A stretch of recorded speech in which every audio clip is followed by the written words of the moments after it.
आज आपण pasta recipe पाहणार आहोत।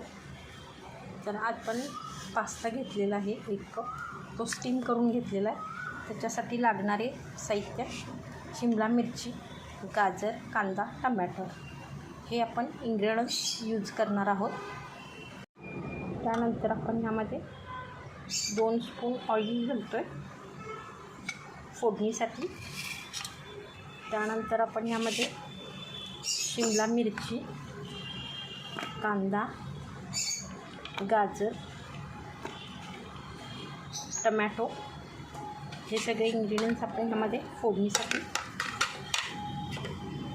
यूज करणार आहोत। तर हे सगळं मिक्सिंग करून घेतोय आपण।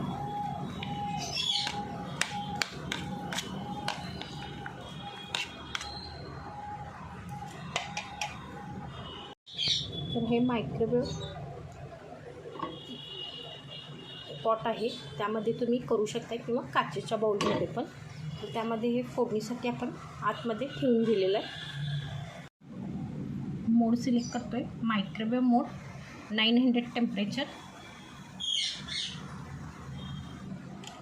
त्यानंतर आपण ह्याच्यात फोडणीसाठी 3 मिनिट्स देतोय आणि स्टार्ट।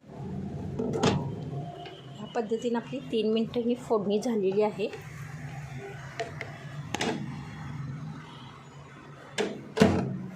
आणि यामध्ये आपण हे पास्ता मिक्स करतोय।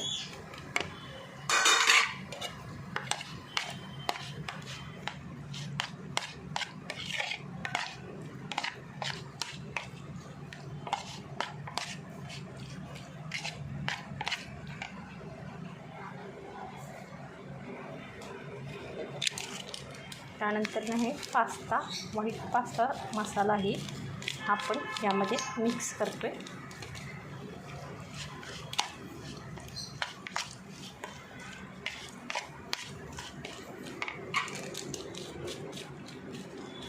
हा व्हाईट पास्ता मसाला आहे, आपण मिक्स केलेला आहे।